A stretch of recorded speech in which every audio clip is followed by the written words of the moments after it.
모든 육체에게 먹을 것을 주신 이에게 감사하라. 그 인자하심이 영원하미로다. 하늘의 하나님께 감사하라. 그 인자하심이 영원하미로다. 아멘. 하나님 아버지 감사합니다. 저희들을 사랑해 주시고 저희들을 구원하여 주셔서 하나님의 자녀 삼으시고 오늘 또 하나님 앞에 나와서 우리 하나님을 영광되게 찬양을 올리고 예배 드릴 수 있도록 축복해 주신 것 감사합니다. 복된 예배 시간 되게 하여 주시고 온전히 주님을 만나는 시간 되게 하여 주옵소서. 예수님 이름으로 기도드립니다. 아멘. 찬송가 6장입니다.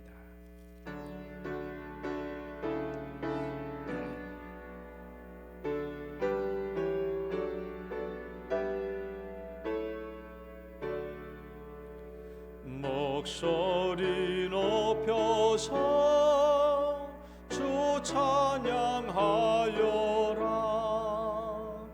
영광과 권세와 존귀와 위엄을 온누리 다스리시는 만왕의 왕께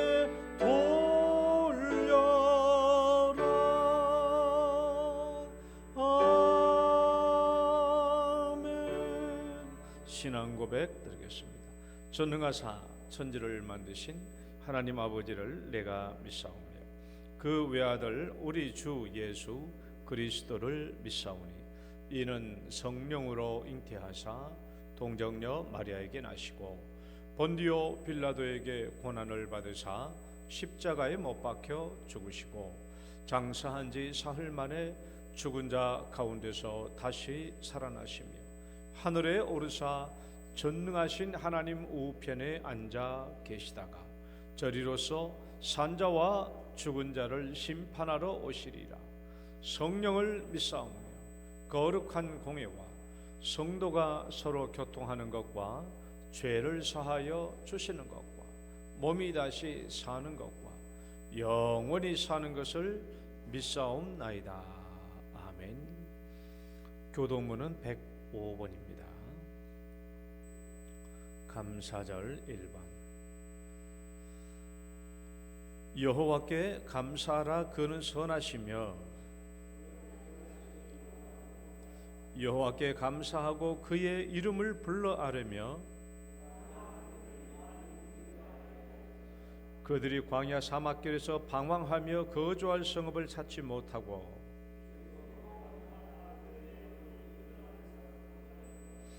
이에 그들이 근심 중에 여호와께 부르짖음에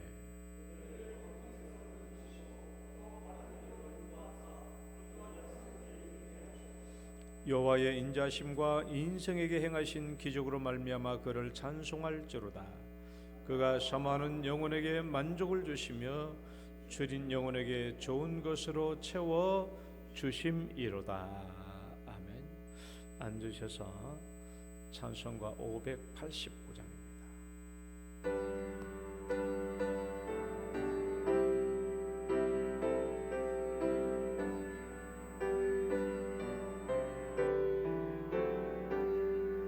넓은 들의 익은 곡식 황금 물결 비치며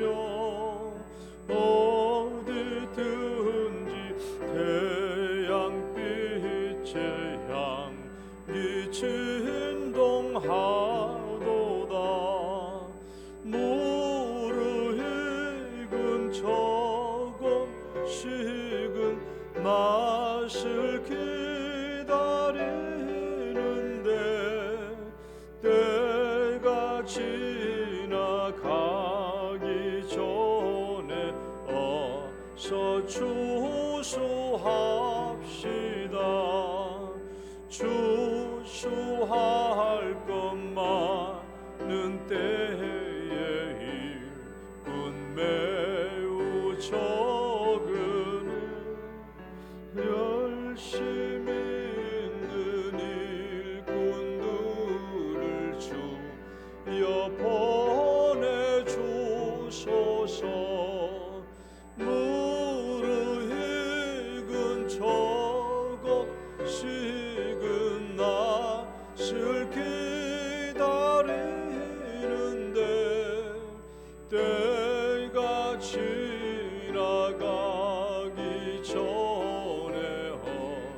서주수합시다.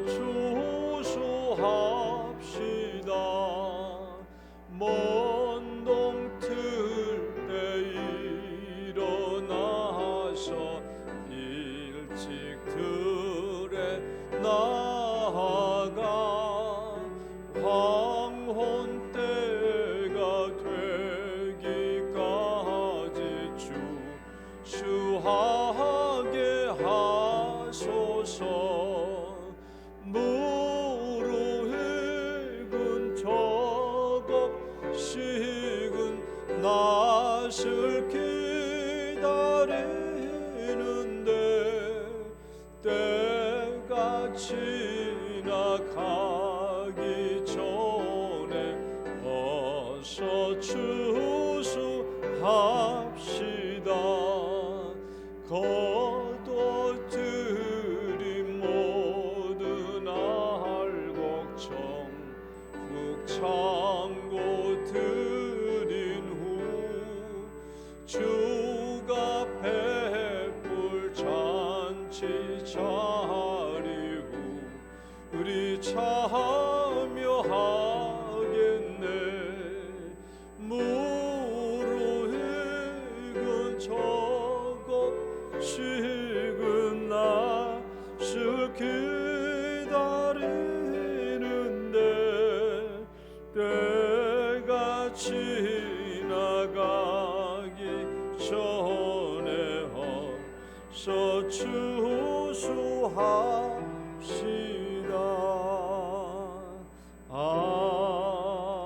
아멘. 이근용 장로님 기도 인도하시겠습니다.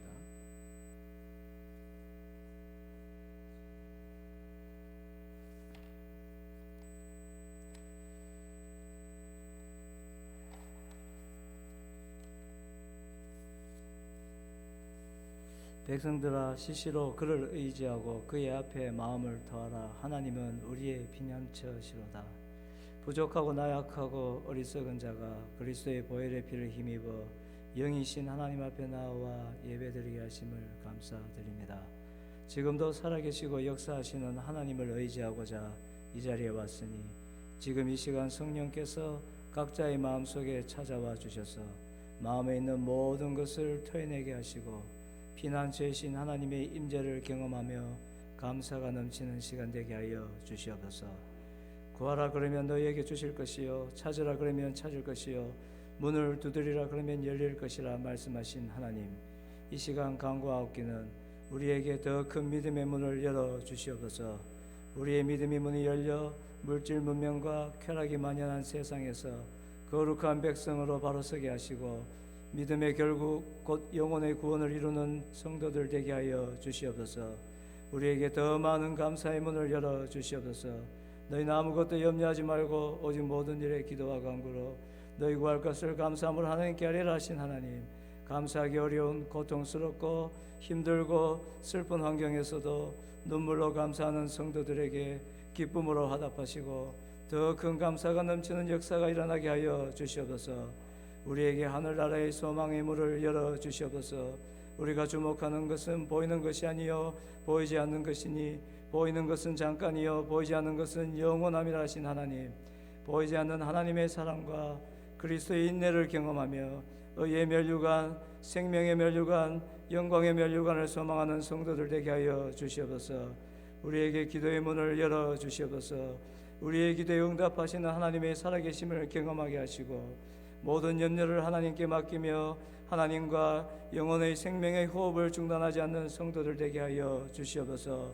우리에게 더 인내하고 온유한 사랑의 문을 열어 주시옵소서. 사랑은 허다한 허물을 덮느니라 말씀하신 하나님, 우리 속에 있는 들보를 먼저 보게 하시고 우리가 죄인 되었을 때에 우리를 사랑하신 예수 그리스도의 사랑을 깨달아 남을 나보다 낫게 여기며 인내하며 사랑하는 사랑을 저희들에게 주시옵소서. 우리에게 전도의 문을 열어 주시옵소서. 우리의 부족한 입술을 열어 가정에서 일터에서 전도하게 하시고 믿는 자의 수가 매주마다 더해지는 역사가 일어나는 것을 우리들의 눈으로 보게 하여 주시옵소서. 특별히 연로하신 성도님들의 육체와 영혼의 건강의 문을 열어 주시옵소서. 38년 된 혈루병 환자의 고통과 신음소리를 듣고 치유의 은혜를 베푸신 예수님, 병중에 있는 성도를 찾아가 주셔서 작은 마음의 소리에도 귀 기울이시며 영적 외로움을 치유하여 주시옵소서. 수십 년 동안 주를 위해 헌신한 추억들을 잊지 않게 하시고 육체는 쇠약해져도 영혼은 날로 새로워지는 역사가 일어나게 하여 주시옵소서. 오늘 오후에 있을 찬양 축제에도 주님께서 함께하여 주시옵소서. 시와 찬미와 신령한 노래를 부르며 감사함으로 하나님께 찬양할 때에 우리의 기쁨이 충만하게 하시고 성도들이 하나 되게 하시고 하나님께 영광 돌리는 시간 되게 하여 주시옵소서. 목사님 말씀을 전하십니다. 불러주신 이도 하나님이시며 세우신 이도 하나님이시니 하나님이 능력 주시고 은혜 주시고 지혜 주시고 지치지 않게 하시며 주께서 맡긴 성도들을 향한 간절한 사랑의 기도에 응답하여 주시옵소서. 믿음의 주여 또 온전케 하시는 이인 예수님 이름으로 기도드립니다.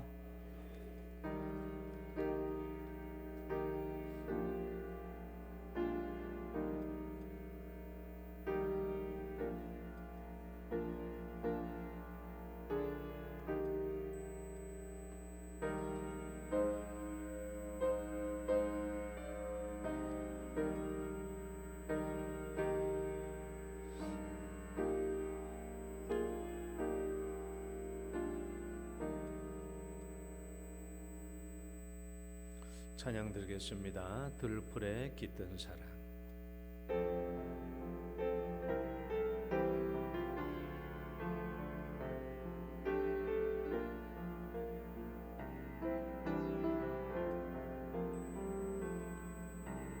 오늘 피었다 지는 들풀도 입히는 하나님,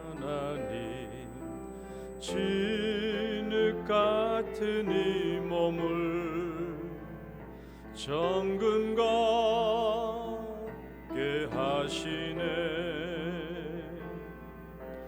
푸른 하늘을 나는 새들도 먹이는 하나님, 아물며 염려 필요 없네. 우리 마음속 깊은 그곳에 영혼을 내리신 주, 죽음이 계신 영원한 생명을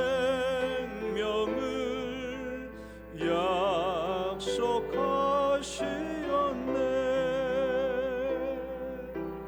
오늘 피었다 지는 들풀도 입히는 하나님, 진흙 같은 이 몸을 정금 같게 하시네. 푸른 하늘을 나는, 푸른 하늘을 나는 새들도 먹이는 하나님, 하물며 오리랴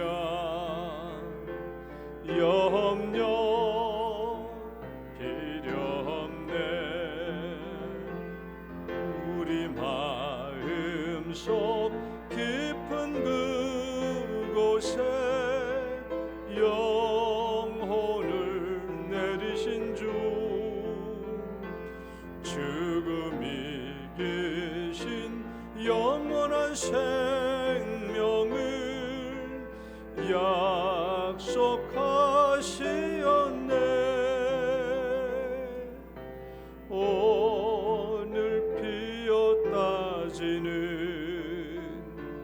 들풀도 입히는 하나님, 진흙 같은 이 몸도 정금 하시네.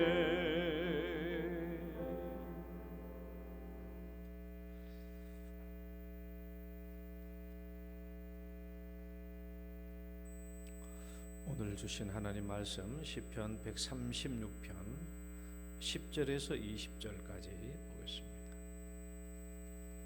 시편 136편 10절에서 20절까지 교독합니다. 애굽의 장자를 치신 이에게 감사하라. 이스라엘을 그들 중에 인도하여 내신 이에게 감사하라. 강한 손과 펴신 팔로 인도하여 내신 이에게 감사하라. 홍해를 가르신 이에게 감사하라. 이스라엘을 그 가운데로 통과하게 하신 이에게 감사하라. 바로와 그의 군대를 홍해에 엎드려뜨리신 이에게 감사하라. 그의 백성을 인도하여 광야를 통과하게 하신 이에게 감사하라. 큰 왕들을 치신 이에게 감사하라. 유명한 왕들을 죽이신 이에게 감사하라. 아모리의 왕 시온을 죽이신 이에게 감사하라. 바산 왕 옥을 죽이신 이에게 감사하라. 그들의 땅을 기업으로 주신 이에게 감사하라. 곧 그 종 이스라엘에게 기업으로 주신 이에게 감사하라. 아멘. 22절까지네요. 22절까지 기도하겠습니다. 하나님 아버지 감사합니다. 오늘도 저희들의 삶을 축복해 주시고 또 말씀 가운데로 인도하시며 우리에게 거룩한 주일을 주셔서 거룩한 주일마다 하나님 아버지 앞에 나와서 내 마음을 드리며 심령을 드리며 나의 온 인격을 드리며 예배의 삶을 드리게 해주심을 감사드립니다. 오늘도 성삼위 하나님 이곳에 충만하게 임재하시고 우리를 만나주시며 메말라버린 우리의 영혼을 소성케 하는 시간 되게 하여 주옵소서. 예수님 이름으로 기도드립니다. 아멘. 할렐루야. 우리 옆 사람 인사합니다. 잘 오셨습니다. 주의 이름으로 축복합니다.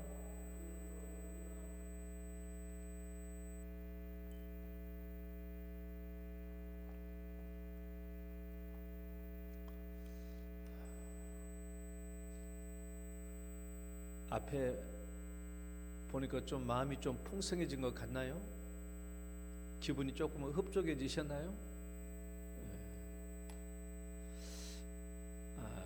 내년에는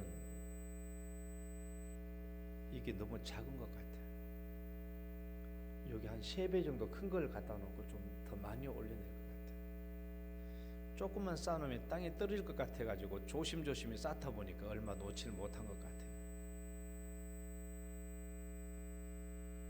손재는 장로님, 저를 봐봐요. 내년에 말이죠, 이것보다 한 판때기 더 큰 거 해가지고 여기다 올려놓고 거기다가 쌓으면 좋을 것 같아요. 목사님 지가 다 먹으려고 안 가져갑니다. 여기 앞에 놓은 건 하나도 안 가져간다고 그랬어요. 그래서 교회 못 나오시는 분들, 우리 강원심 성도님이라든지 교회 못 나오시는 분들 오후 예배 마치고 싸서 다 갖다 드릴 수 있도록 하겠습니다. 자, 오늘 시편 136편 감사의 사람이 되기를 원하는가, 오늘은 세 번째입니다. 세 번째고요. 제가 설교를 준비하다 보니까 오늘 본문으로 세 가지 감사를 뭐뭐뭐에 나타난 세 가지 감사를 세 가지 하려고 보니까 설교의 분량이 너무 길어져 가지고 제가 일부러 좀 앞에 부분을 조금 반복하면서 오늘은 어디에 나타난 세 가지 감사 중에서 첫 번째만 하려고 합니다. 자, 우리가 지난주 두 번에 걸쳐서 설교했던 시편 136편에 통한 이제 두 번째 설교했는데 한번 이제 두 가지를 잠깐 요약하고 들어가 보도록 하겠습니다. 우리가 시편 136편을 통한 교훈에서 첫 번째 뭘 말씀드렸냐? 감사의 이유를 바꿔라. 감사의 이유를. 시편 136편을 읽으면서 제일 먼저 우리가 받아야 될 교훈은 감사의 이유와 감사의 근원과 감사의 조건들을 바꾸는 것이죠. 우린 지금까지 어떤 사건이 터지면 이 사건이 나에게 유리하게 작용하고 좋게 작용하면 뭐 이것을 감사했는데, 그렇지 않으면 감사하지 못했죠. 그러니까 일부는 감사하고 일부는 감사하지 못했는데, 이런 감사의 자세의 태도를 바꿔야 된다는 거예요. 왜? 성경은 우리에게 뭐라고 얘기하고 있으니까 범사에 감사하라, 그렇게 얘기하고 있죠. 성경을 한번 읽어볼까요? 범사에 감사하라. 시작. 범사에 감사하라. 이것이 그리스도 예수 안에서 너희를 향하신 하나님의 뜻이니라.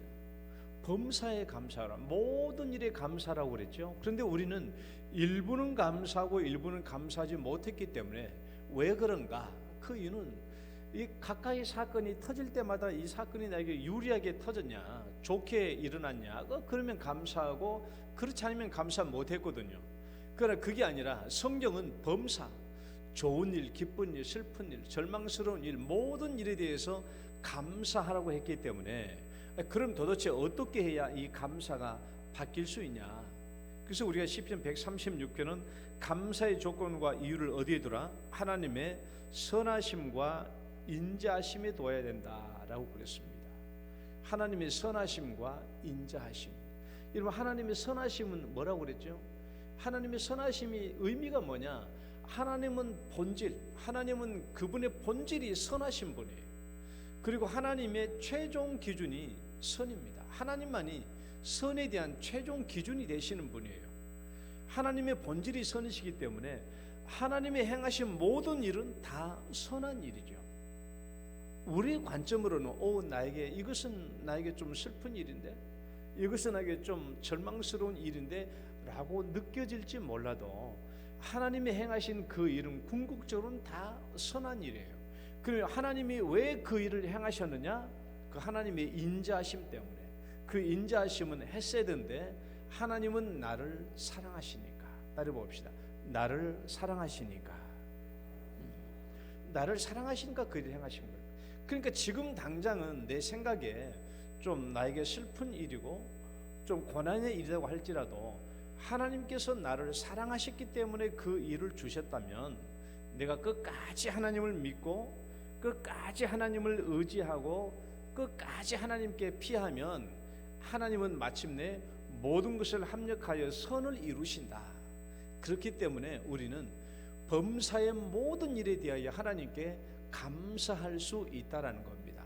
그래서 이 말씀이 신약 성경의 말씀, 범사에 감사하라, 이것은 너희를 향하신 하나님의 뜻이니라라는 그 말씀에 합당하게 살 수 있는 것이죠.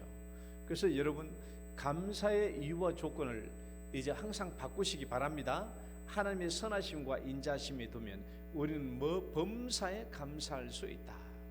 그다음에 두 번째는 제가 지난주에 창조 세계를 향한 세 가지 감사를 얘기했어요. 창조 세계. 첫 번째는 창조주 하나님이 나의 하나님 되어 주심을 감사하라. 나의 하나님이 되어 주신다. 나의 하나님. 창조주 하나님이 나의 하나님이 되어 주신다. 이게 얼마나 감사한 일입니까? 하나님은 어떤 하나님? 하늘에서 신들 중에 뛰어나신 하나님, 이 땅에서는 주들 중에 뛰어나신 주님이시다. 이 하나님이, 창조주 하나님이 나의 하나님이 되어 주신다는 것이 얼마나 감사한 일이냐. 왜? 하나님이 가장 나를 잘 다스리고 통치 주실 수 있다면 나를 가장 행복하게 해주실 분도 하나님, 나를 가장 안전하게 보호해 주실 분도 하나님, 일생 동안 나를 가장 잘 인도해 주실 분도 하나님. 그러니까 하나님이 나의 하나님 되어 주심을 감사할 수 있죠. 여러분, 저도 이제 우리 둘째 딸이 대학교 4학년이 이제 졸업반이니까 늘 기도하죠. 4학년 마치고 저거 이제 빈둥빈둥 집에서 놀면 어찌 하나 걱정이 돼가지고 방송실에 이 앞에 모니터 스피커 조금만 낮춰주실래요? 그래서 새벽에 기도해요. 새벽에 기도하는데 내가 해줄 게 아무것도 없어. 나도 여러 가지 생각했거든. 쟤 그냥 대학교 졸업하고 아무것도 못하면 커피집이나 하나 만들어줄까? 또 요즘에 또 거지도 있는 내 친구가 횟집에서 이제 고깃집으로 바꾸는데 아주 장사가 잘 되고 있대. 거기를 보내가지고 고깃집이나 하나 만들어줄까? 뭐 별 생각을 다 하는데 실제적으로 내가 뭘 인도해 줄 게 하나도 없어요. 그래서 내가 하나님께 기도한 게 우리 그 찬양 있잖아요.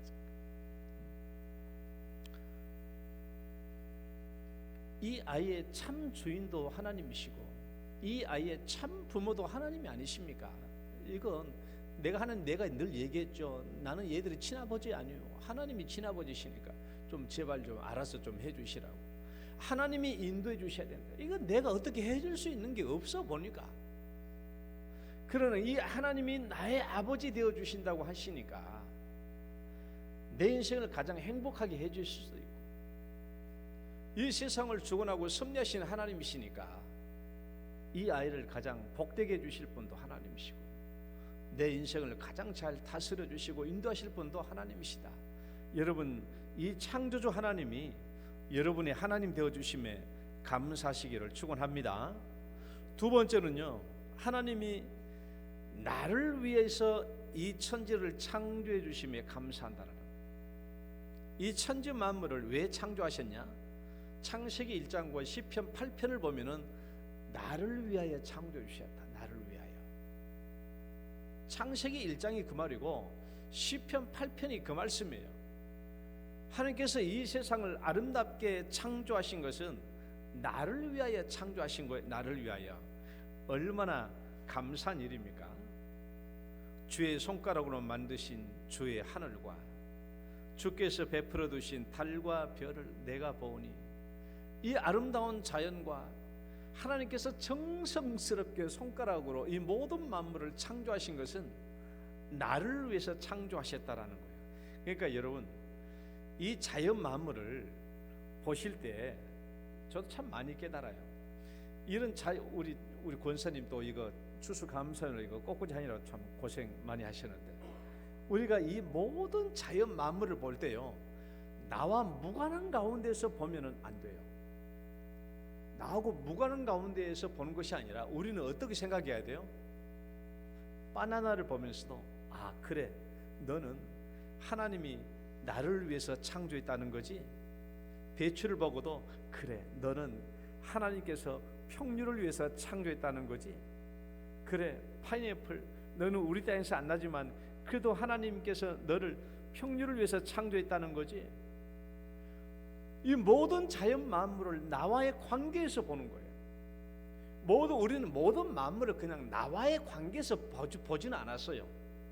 이것이 세상 사람들과 우리와의 가지고 있는 굉장히 큰 차이점입니다. 여러분, 세상 사람들은요, 아직도 이 천지 만물이 그냥 우연히 존재했냐, 아니면 빅뱅설 빅뱅으로 해서 폭발해 가지고 창조됐냐, 아직도 거기에 머물러 있어. 그럼 우리는 뭐예요? 우리는 그들의 생각과는 차원이 다르죠. 이 모든 만물은 하나님이 창조하셨어. 그런데 하나님이 창조하신데 나를 위해서 창조해 주셨다는 거예요. 나를 위해서. 그러니까 세상 사람들이 가지고 있는 이 가치관과 우리가 가지고 있는 가치관은 하늘과 땅 차이죠. 얼마나 다릅니까? 이 뭐해서 여러분, 자연을 보고 우리가 자연 만물을 무엇을 보든지 간에 그렇게 어떻게 생각하시라고요? 어떻게 생각하시라고요? 따라해봐요. 너는 하나님이 나를 위해서 창조했다는 거지? 너는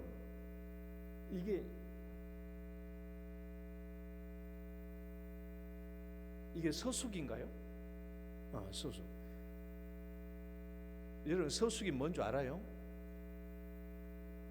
네? 우리 시골에 우리 동네 여자친구 이름이 아니에요. 서숙이 그게 아니고 좁쌀 나는 그 서숙을 말해요. 서숙. 이걸 보면서도요, 무관하게 보지 말고, 그래, 하나님이 나를 위해서 보냈다는 거지. 이게 얼마나 이 관계를 통해서 보는 거거든요. 관계를 통해서. 하나님이 너를 창조했는데 나를 위해서 너를 보냈다는 거예요. 그럼 이게 얼마나 사랑스러워요? 너무 사랑스럽잖아요. 하나님이 나를 위해서 보냈다는 거 얼마나 사랑스러운가.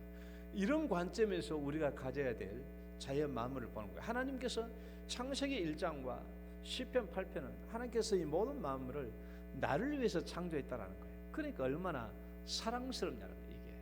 그러면 만물을 보면서 늘 하나님께 감사할 수 있죠. 그래서 우리가 감사할 수 있는 거예요. 세 번째, 뭘 감사하냐? 창조 세계를 통한 풍성한 양식 주심에 감사하는 거예요. 성경 말씀 보면은 우리가 먹는 모든 양식은 어떻게 만들어지는가? 하나님께서 낮은 해가 날을 주관하게 하고 달이 밤을 주관하게 하신 이에게 감사하라 그랬잖아요. 해로 낮을 주관하게 하시고 달로 밤을 주관하신 이에게 감사하라. 우리는 낮하고 밤을, 낮밤을 단지 낮밤이라고 생각하는데 그게 아니고 하나님께서 말씀하시는 낮과 밤, 해로 낮을 주관하게 하고 달로 밤을 주관하게 하신 그것은, 그 말은 단순히 낮밤이 아니라 하나님이 창조하신 이 모든 세계를 운용하시는 방식이에요. 천지 만물을 창조하시고 그것을 운용해 가시는 방식이 낮과 밤이에요. 그래서 낮을 통해서 태양이 뜨고 그 다음에 광합성 작용이 일어나고 모든 나무들은 산소를 내뿜고 그 다음에 모든 광합성 작용을 통해서 이런 나무들이 자라고 꽃이 피고 열매를 맺고 또 동물들도 낮에는 활동하고 밤에는 쉬고 잠을 자고 이런 낮밤의 운용을 통해서 결국 우리에게 돌아오는 게 이런 풍성한 양식이라는 것이죠. 이 하나님의 천지 창조를 하시고 그 운용의 방식, 낮과 밤을 통해서 우리에게 풍성한 양식이 공급되는 거예요. 그래서 얼마나 감사합니까? 오늘이 추수감사절이에요. 이 모든 양식 주심에 우리는 감사해야 됩니다. 아유, 목사님, 난 농사 안 지는데요. 여러분, 내가 농사 안 지어도 상관이 없어요. 이 세상에는 모든 직업은요, 뭘로 시작돼요? 하나님의 천지 만물로부터 시작되고요. 1차 산업, 농업, 임업, 수산업, 하나님께서 이 땅을 창조하신 그 자체에서 이루어지는 산업이 1차 산업이에요. 농업, 임업, 수산업. 그리고 모든 2차 산업, 3차 산업, 4차 AI 산업은요, 농사와 관련이 없는 것이 아니라 이게 바탕 위에서 이루어지는 것이죠. 1차 산업이 없으면 2차, 3차, 4차 산업이 없어요. 존재할 수가 없어. 그러니까 비록 내가 2차 산업에 종사하고 3차 산업에 종사하고 AI 산업에 종사한다고 할지라도 우리는 하나님께서 주신 이 모든 자연 만물에 우리는 감사해야 되는 겁니다. 그래서 우리는 추수감사를 하나님 앞에 감사 절기를 지키는 거예요. 자, 오늘은 이제 세 번째인데 오늘 10절부터 22절까지의 말씀인데 여기에 세 가지 감사가 나와요. 여러분 오늘 성경 읽어봤으니까 자 봐봐요. 첫 번째 감사는 10절부터 15절까지예요. 10절부터 15. 이거 언뜻 봐도 하나님께서 애굽에서 이스라엘 백성들 구원한 사건이에요. 이거의 첫 번째 감사고요. 두 번째 감사는 16절부터요 20절까지. 이건 뭐예요? 출애굽해가지고 광야를 지나간 뒤에 광야를 지나가게 하신 상황에서의 감사예요. 그럼 21절부터 22절은요 광야 지나서 이제 적과 꿀이 가나안 땅으로 들어간 것에 대한 감사예요. 이 세 가지 감사가 나와 있는 겁니다. 나와 있는데 제가 오늘 제목을 안 붙였어요. 무엇을 향한 세 가지 감사 그랬거든요. 이름 뭐라고 이름 붙여야 될 것 같아요? 이 세 가지 감사인데 뭐에 대한 세 가지 감사?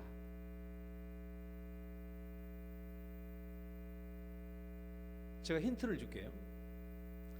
1절부터 9절까지는 뭐에 대한 세 가지 감사라고 그랬죠? 1절부터 9절까지는 창조 세계를 향한 세 가지 감사라고 그랬죠? 창조 세계에 나타난 하나님의 세 가지 감사였어요. 그럼 오늘 10절부터 22절까지는 무엇에 나타난 하나님의 세 가지 감사?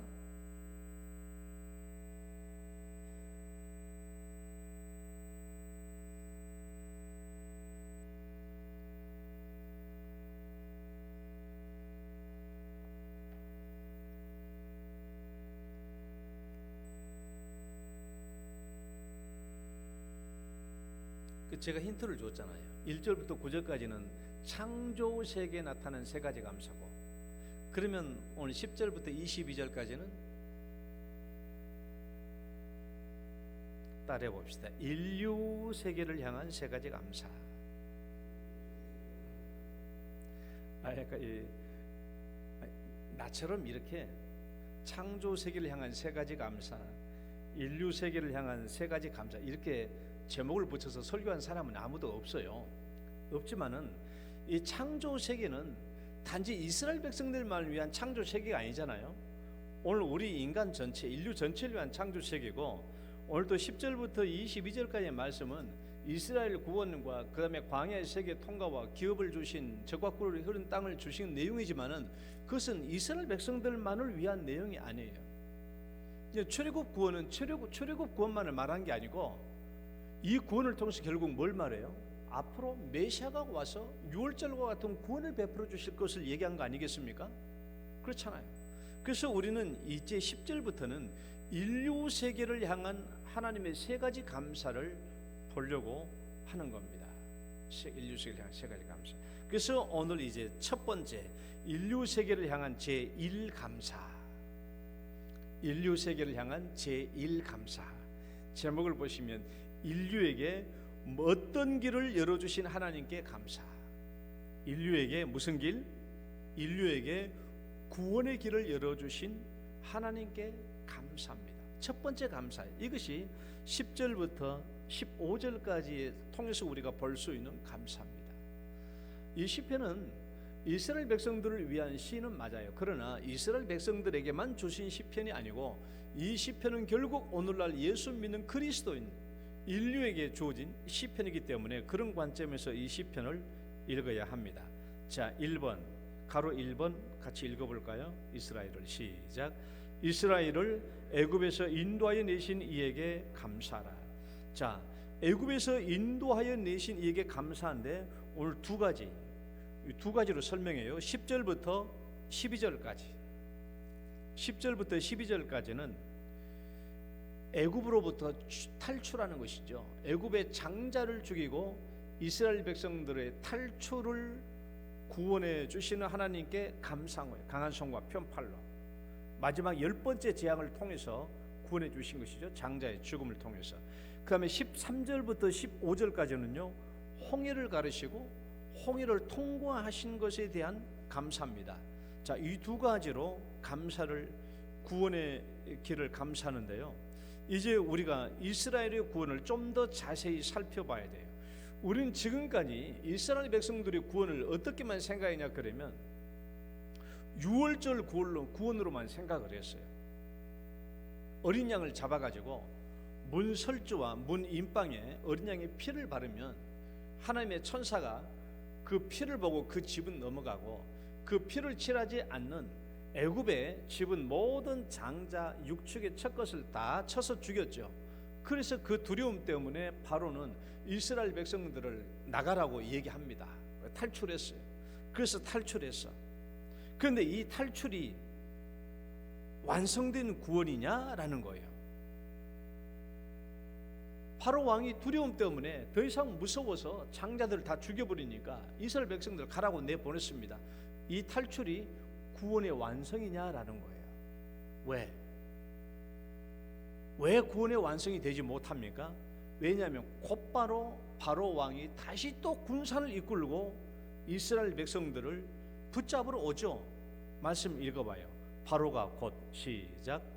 바로가 곧 그의 병거를 갖추고 그의 백성을 데리고 갈새 선발된 병거 600대와 애굽의 모든 병거를 동원하니 지휘관들이 다 거느렸더라.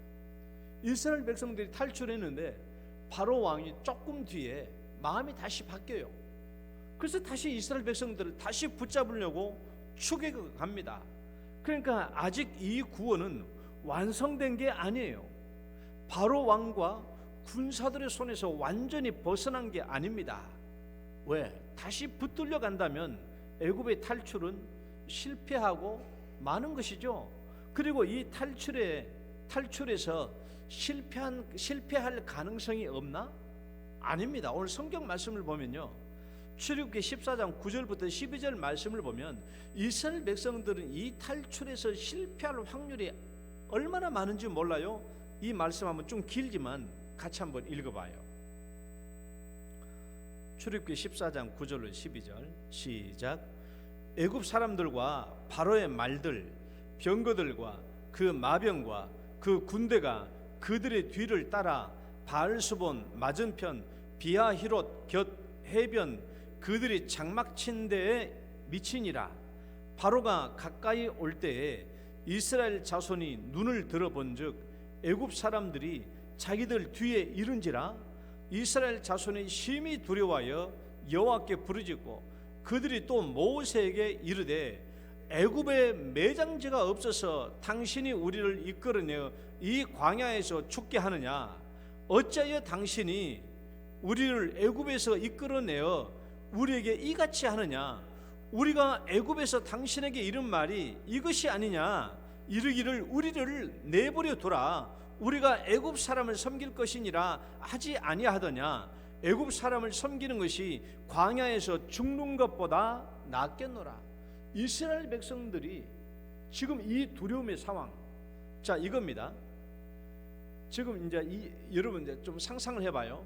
이스라엘 백성들이 도망쳐서 이렇게 쭉 나왔는데 앞에가 홍해 바다가 다 걸려버렸어요. 홍해 바다가 걸리는데 그들이 머무는 해변은 비하히롯인데 비하히롯은 어떻게 되냐 그러면 이렇게 부채꼴로 쭉 돼 있어요. 부채꼴로. 그러니까 계곡에서 내려오는 흙탕물과 진흙들이 모래사장을 쭉 이루어서 이렇게 비하히롯 부채꼴만을 되어 있는 거예요. 그러니까 이스라엘 백성들이 여기에 200만이 온팍 갇혀 있게 되는데 지금 여 뒤쪽 내려오는 길로 누가 와요? 지금 애굽 군대들이 몰려오고 있어요. 그러니까 도망칠 곳이 있어요? 없어요? 없어. 도망칠 곳이 완전히 꽉 막힌 이 멸망의 상황에 잡혀 있는 것입니다. 그때 이 어려움에 봉착했을 때 지금 이스라엘 백성들이 하는 이 말이거든요. 우리를 관두라고 하지 않았느냐? 그냥 우리가 애굽 사람을 섬길 테니까 우리를 그냥 놔두라고 말하지 아니하느냐? 왜 우리를 이끌고 와서 우리를 죽게 하느냐라고 지금 모세에게 원망하고 있는 거예요. 그러면 이런 상상을 한번 해봅시다. 바로 왕이 저쪽 편에서 전령들을 보내가지고 말했다고 칩시다. 자, 너희들 지금이라도 항복하고 우리에게 돌아오면 목숨을 살려주겠다. 지금이라도 항복하면 너희들 우리가 목숨을 살려주겠다라고 말한다고 한다면 이 탈출했던 200만 명의 사람들이 바로 왕에게 돌아갈까요? 안 갈까요? 나는 처음에는 쭈뼛쭈뼛 한두 명 가다가 나중에 계속 겁박을 하면은 수십 명이 몰려가고 수천 명이 몰려가고 이건 내 너무 지나친 상상일지 모르겠지만은 나중에는 모세 빼놓고 다 갈 것 같아요. 왜? 죽게 생겼으니까. 이런 상황이라면 이 탈출은 아직 완전한 구원이 되지 못한다는 거예요. 이렇게 말을 하고 있는 백성들, 다시 바로 왕에게 가버릴 수도 있는 이런 말을 하고 있는 사람들이라고 한다면 아직 완전한 탈출은 아니다. 완전한 구원이 되지 못한다는 거예요. 그러면 완전한 구원은 언제 이루어지고 어떻게 이루어지느냐? 자, 2번 읽어봅시다. 이스라엘을 시작.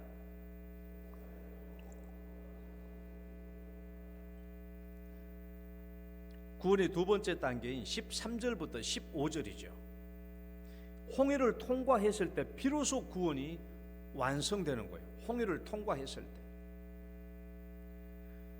이스라엘 백성들을 쫓아오는 모든 군사들은 홍해 바다에서 다시 물을 덮쳐가지고 그들 다 수장시키고 말았습니다. 이제 우리는 홍해 지나는 것을요, 홍해 바다 지나는 것을 좀 더 잘 생각해 볼 필요가 있어요. 자, 홍해 바다 부채꼴 모양의 이 비하히롯에 갇혀 있었습니다. 정말 잘 들어요. 이 부채꼴 모양에 완전히 갇혀 있었어요. 애굽 군사들이 와요. 이제 이스라엘 백성들은 이 상황에 완전히 멸망받을 수밖에 없는 상황이에요. 완전히 여기서 꼼짝없이 죽을 수밖에 없어요. 앞에는 바다거든요. 바다에 빠져서 어떻게 살 수 있어요?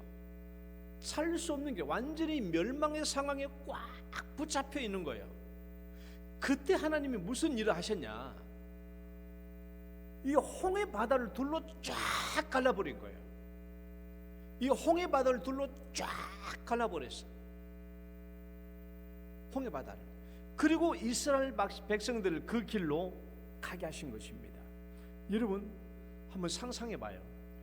이스라엘 백성들은 이 멸망의 상에 갇혀 있으면서 모세를 원망하면서 이제 우리 꼼짝없이 죽게 생겼다라고 생각하면서도 이 바다가 둘로 쫙 갈라질 것이라고는 한 명도 생각하지 못했어요. 왜? 그런 일은 있을 수 없으니까. 그런 일은 발생할 수 없으니까. 이 홍해 바다가 둘로 쫙 갈라질 것이라고는 한 명도 생각하지 못했어요. 그런데 하나님께서는 홍해 바다를 갈리신 거야. 그리고 그 홍해 바다 사이로 이스라엘 백성들을 다 통과하게 하신 거예요. 그 다 통과하게 하셨어요. 홍해를 가르신 이에게 감사하라. 읽어봐요. 시작. 홍해를 가르신 이에게 감사하라. 그 인자하심이 영원함이로다. 이건 아무도 몰랐어요. 도무지 몰라서 어떻게 이런 일이 일을 상상도 못했는데 하나님께서는 이 홍해를 가르셨어요. 그리고 그 길로 이스라엘을 통과하게 하셨습니다. 읽어봅니다. 이스라엘을 시작. 이스라엘을 그 가운데로 통과하게 하신 이에게 감사하라. 그 인자하심이 영원함이로다. 여러분 하나님께서 이 홍해 바다를 둘로 쫙 가르실 때 하나님이 홀로 이 기적을 행하셨어요. 여러분 사람은요 이 일에 조금도 뭐 힘을 보탠 게 아니에요. 이 바다를 쫙 둘로 가르시고 양쪽은 물을 절벽처럼 막으시고 그 사이에 길을 내시는데 이 길을 내실 때 사람이 하는 일은 하나도 안 했어요. 이스라엘 백성들은 손톱만큼도 뭘 거두는 게 없어요. 뭐 바가지로 물 하나 푸는 게 없습니다. 처음부터 끝까지 다 하나님 행하신 거예요. 하나님 행하셨고 그 일을 하나님께서 이스라엘 백성 지나게 하시고 애굽 왕과 바로는 거기서 완전히 다 물로 수장시켜서 죽게 하셨다는 것입니다. 그러니까 우리는 통과했다라는 이 중요한 사실을 좀 기억해 봐야 돼요. 만약에 홍해 바다를 통과하지 않았다면 이스라엘 백성들은 언제든지 애굽 왕과 군사들에게 사로잡혀갈 위험이 있었어요. 완전한 구원이 못 돼. 그러나 홍해 바다를 통과하게 되었을 때 비로소 이스라엘 백성들은 살아난 것이고 구원을 받은 것이죠. 더 이상 그들을 추격할 군사가 없는 것입니다. 여러분 이것은 뭘 말하느냐? 홍해를 가로질러서 통과한 것이 온전한 구원이에요. 왜? 이제는 더 이상 돌아갈 수도 없어. 돌아갈 수 없어요. 돌아갈 수 없는 강을 건넌 거예요.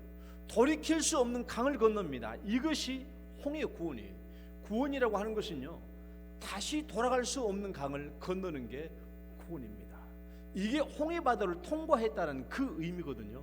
그러니까 여러분 신약 성경에서 세례를 뭘로 표현하냐? 여러분 사도 바울이 세례를 뭘로 표현하냐 그러면요 홍해 바다를 지나간 것을 세례라고 그렇게 표현했어요. 한번 읽어봐요. 고린도서 10장 1절 2절 시작. 우리 조상들이 다 구름 아래에 있고 바다 가운데로 지나며 모세에게 속하여 다 구름과 바다에서 세를 받고, 구름이란 말은 낮에는 구름 기둥 밤에는 불 기둥할 때 그 구름을 말하는 거예요. 그 모세에 속하여 그 바다 가운데를 지나감으로 세례를 받은 거예요. 그러니까 이 세례의 의미는 뭐예요? 홍해 바다를 통과한 것이에요. 더 이상 돌아갈 수 없어. 홍해 바다를 지나갔으니 더 이상 돌아갈 수 없는 겁니다. 돌이킬 수 없는 강을 걷는 거예요. 여러분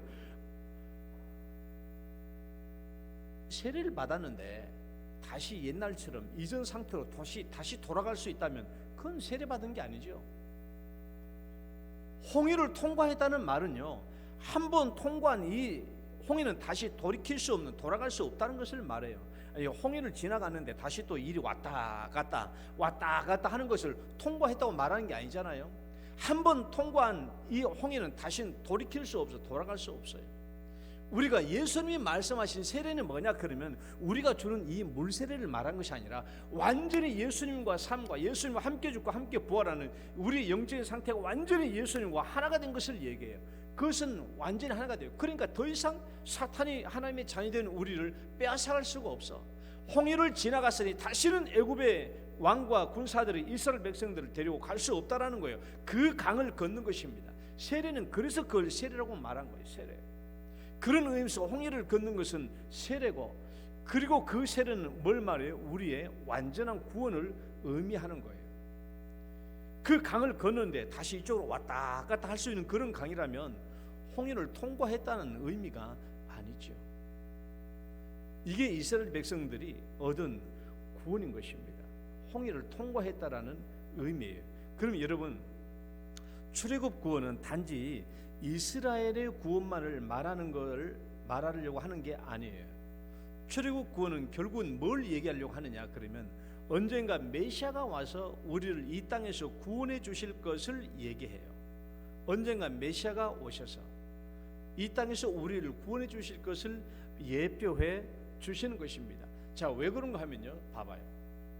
지금 우리 모든 인류는 어디를 향해서 가고 있냐? 어떤 상황에 있냐? 멸망에 빠져 있죠. 왜? 죄로 멸망 가운데 있잖아요. 다 죄로, 자기 죄로 멸망 가운데 있어요. 요한복음 3장 16절 한번 읽어볼까요? 시작. 하나님이 세상을 이처럼 사랑하사 독생자를 주셨으니 이는 그를 믿는 자마다 멸망하지 않고 영생을 얻게 하려 하십니다. 이 말은 멸망하지 않고라는 이 말은요, 인류는 가만히 놔두면 어디로 가게 돼 있어요? 멸망길로 가게 있어요. 그러니까 인류는 지금 완전히 멸망에 완전히 사로잡혀 있는 가운데 있어요. 그러니까 인류는 그냥 그대로 놔두면 죄 속에 빠져서 멸망할 수밖에 없는 그런 상태라는 겁니다. 그 운명이 뭐가 똑같아요? 이스라엘 백성들이 홍해 앞에 비하이로시에 완전히 멸망의 상태에 갇혀 있는 것과 똑같아. 여기서 벗어날 수 있는 길은 하나도 없어요. 인간이 죄로 말미암아 이 멸망 속에서 벗어날 수 있는 길은 하나도 없습니다. 인간은 스스로 만들어서는 구원의 길이 하나도 없어요. 그런데 하나님께서 구원의 길을 만드신 거예요. 여러분, 홍해 앞에서 이스라엘 백성도 우리 꼼짝없이 이제 우리 죽었다라고 생각했는데 하나님께서는 도무지 상상할 수도 없는 그 일을 만들었죠. 홍해 바다를 둘로 갈라버리셨어요. 우리는 인간의 생각으로는 상상할 수 없는 일이죠. 홍해 바다를 갈라가지고 그 사이를 통과하게 하신 거예요. 이게 하나님이 이스라엘 백성을 주신 구원입니다. 인간이 돕는 일은 하나도 없어요. 온전히 하나님 베푸신 기적이죠. 여러분, 오늘날 우리가 죄로 말미암아 우리 모든 인간이 멸망 가운데 완전히 갇혀 있었어요. 멸망 가운데 완전히 갇혀 있었어요. 인간은 도무지 인간 스스로 이 죄값의 문제를 해결할 수 있는 길이 하나도 없습니다. 인간은 놔두면 그냥 죽어야 돼요. 멸망이에요. 지옥 형벌을 받아야 돼요. 피할 길이 하나도 없어. 그런데 하나님께서는 홍해 바다를 가는 것 같은 이 기적의 길을, 구원의 길을 만들어 주신 거예요. 예수님을 이 땅에 보내주셔서, 예수님을 이 땅에 인류 속에 보내주셔서 인류의 죄를 지시고 십자가의 죽으심으로 말미암아 인간의 속죄의 길을 말해 주신 것입니다. 여러분, 인간이 완전히 죄에 빠져 있을 때 하나님이 이 땅에 인간의 모습으로 성육신하여 오실 것을 우리가 누가 상상이라도 했겠습니까? 그런 구원의 길, 인간의 죄를 대신 짊어질 수 있는 사람은 이 세상에는 한 명도 없고, 그래서 인류는 가만히 놔두면 멸망 속에 지옥 형벌을 빠질 수밖에 없는데, 이 인간에게 하나님이 이 땅에 인간의 옷을 입고 오셔서 인간의 죄를 대속하고 십자가에 죽으심으로 우리에게 죄를 속죄할 길, 구원의 길을 열어주신 것이, 그럴 길을 우리가 인간이 어떻게 상상이나 할 수 있었겠느냐라는 거예요. 그러나 하나님이 그 일을 하셨어요. 그러니까 하나님이 행하신 이 구원의 길은요, 우리가 상상할 수 없는 일이지만은 또 인간이 조금이라도 뭘 보탤 수 있는 일도 아니에요. 그 구원의 길을 하나님이 만들어 주신 것이죠. 하나님이 만들어 주셨어요. 그러니까 얼마나 감사한 일입니까? 얼마나 감사합니다. 인류에게 구원의 길을 열어주신 하나님께 감사하라. 인류에게 구원의 길을 열어주신 하나님께 감사하라. 그 인자심과 선하심이 영원하미로다. 우리는 하나님의 아들 예수님이 이 땅에 오셔 인간의 옷을 입고 우리의 죄를 대속해 줄 수 있는 그런 길을, 그런 구원의 길을 상상도 못했는데 하나님은 그 일을 만들어 주시더라. 도무지 상상할 수 없는 그 일을, 기적과 같은 일을 만들어 주시는데 그게 홍해 바다를 가는 일과 똑같은 일이에요. 그래서 하나님은 우리에게 놀라운 구원의 길을 열어주신 거예요. 여러분, 이 감사는요, 떡 하나 있는 사람에게 떡 10개를 더 준 그런 감사가 아니에요. 내가 뭔가를 가졌는데 내가 가진 것 위에 뭔가 좀 더 하나님이 더 풍성한 것을 얹어주신 것을 말하는 게 아닙니다. 이 구원의 감사는요, 비교 감사가 아닙니다. 절대 감사예요. 상대적 감사가 아니에요. 어떤 것도 대체할 수 없는 절대 감사입니다.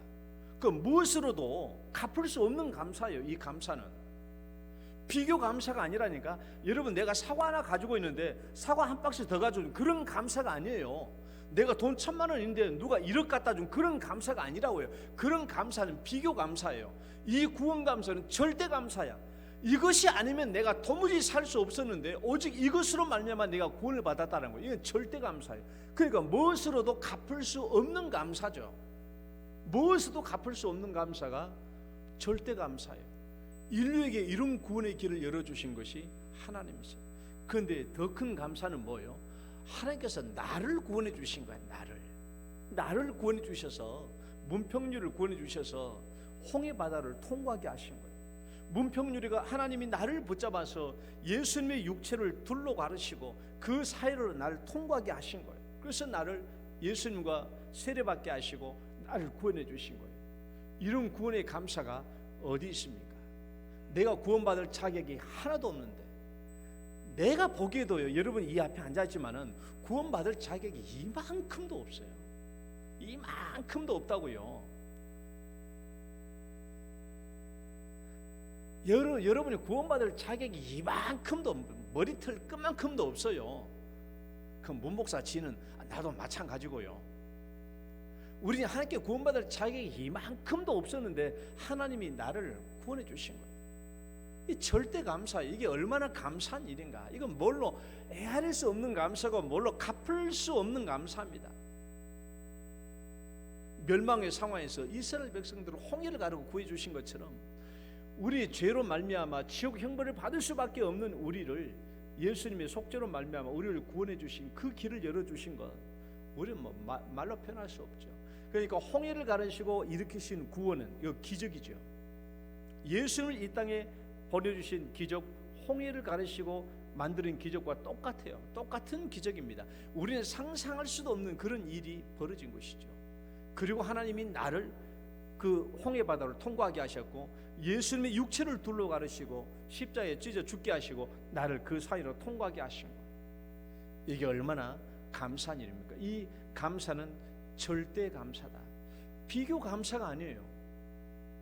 그러니까 뭘로 갚을 수 있는 감사가 아닙니다. 이거 어떻게 갚을 수 있는 감사가 아니에요. 이 구원의 감사는.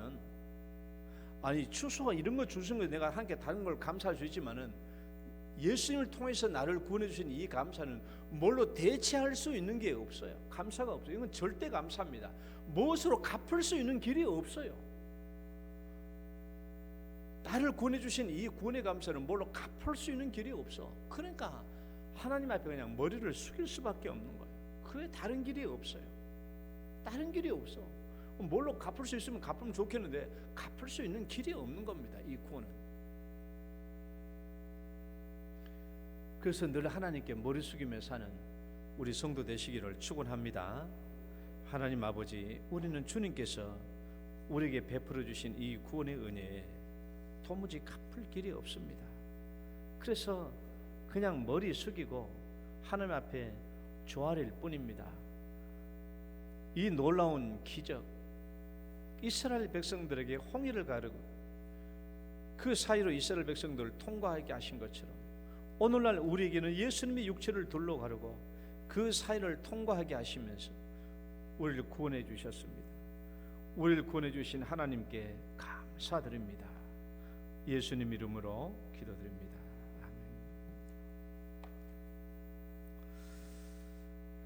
찬송가 591장입니다.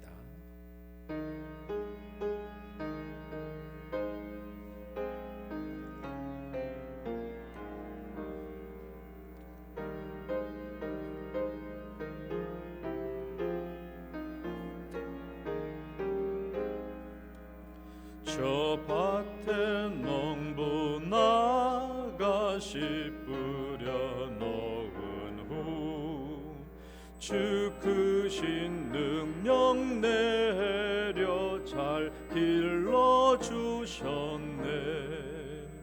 또 사시사철 따라 햇빛과 단비를 저 밭에 내려주니 그 사랑 한없네. 온갖 귀한 선물 주님이 주신 것, 그 풍성하신 은혜를 다 감사드리세. 저 산과 들을 보라 참 아름답구나. 길가에 고운 꽃도 주님의 솜씨라. 저 공중 나는 새도 다 먹여주시니 그 사랑하는 자녀 돌보지 않으랴. 온갖 귀한 선물 주님이 주신 것, 그 풍성하신 은혜를 다 감사드리세. 씨 뿌려 거둔 곡식 주님의 은혜라. 우리의 몸과 마음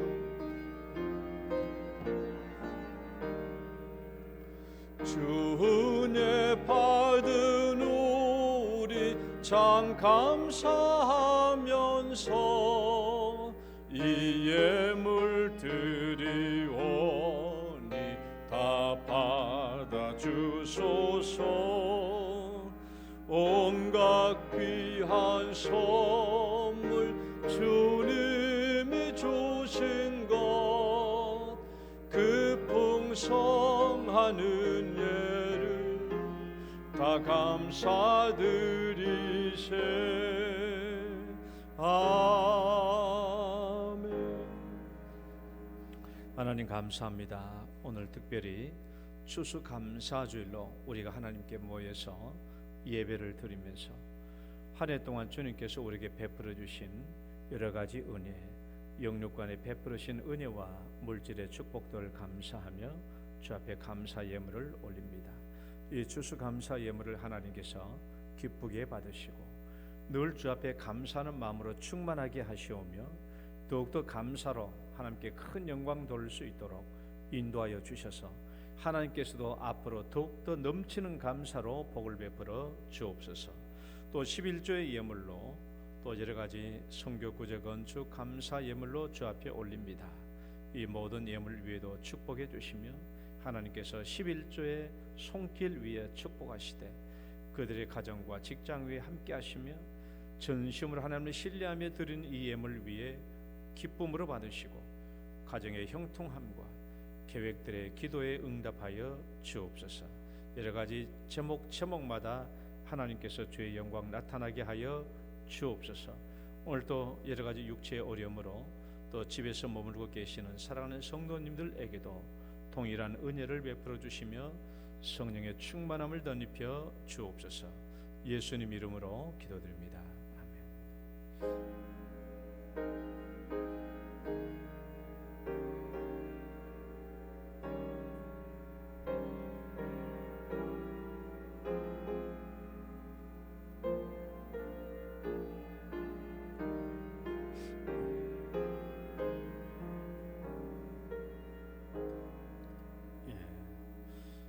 광고 잠시 드리겠습니다. 자, 오늘 오후 예배 끝나고 난 뒤에 곧바로 영동 찬양 축제가 진행됩니다. 많이 참석해 주시길 바라고요. 각 교관 및 전도의 총회 주일이 다음 주일날 2부 예배 후에 있겠습니다. 그래서 각 전도의 소속 기준 연령은 목회 스페셜 란을 보면은 내가 어디에 소속되는지 알 수 있습니다. 그래서 소속된 데 참여하셔서 총회 주일 참석해 주시기를 바랍니다. 자, 이번 주 금요기도회 저녁에는 인도네시아 선교사로 계신 정지성 선교사님이 오셔서 말씀 전해 주시겠습니다. 또 선교사님 지역을 위해서 함께 기도하는 시간을 갖겠습니다. 주일 예배 후에 환경 정리를 잘 해주시기를 바랍니다. 자, 오늘 예배 끝나고 점심 식사를 안 하시는 분들은 밖에 떡과 과일이 준비되어 있으니까 가져가 주시기를 바랍니다. 식사하시는 분들은 오셔서 그때 드시면 되겠고요. 우리 다 같이 당신은 소중한 사람 찬양 들으시고 축도로 예배 마치겠습니다.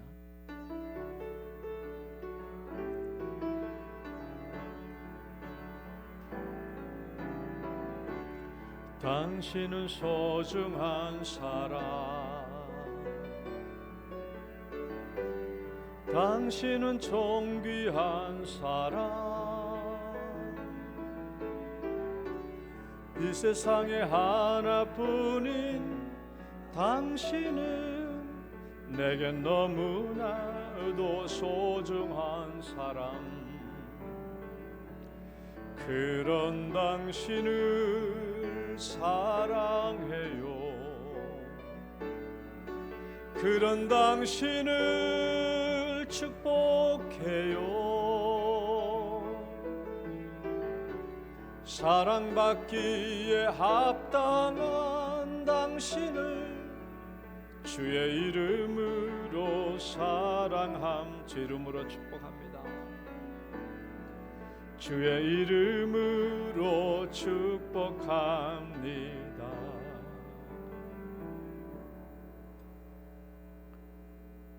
이제는 우리를 죄악 가운데서 구원해주신 우리 구주 예수 그리스도의 은혜와 하나님 아버지의 극진하신 사랑과 성령님의 교통하심이 우리 인류에게 구원의 길을 열어주심에 감사하되, 특별히 나 같은 죄인도 구원해주신 것에 감사하여 주 앞에 머리 숙인 사랑 모든 성도들 위해 이제로부터 영원토록 함께 있을지어다. 아멘.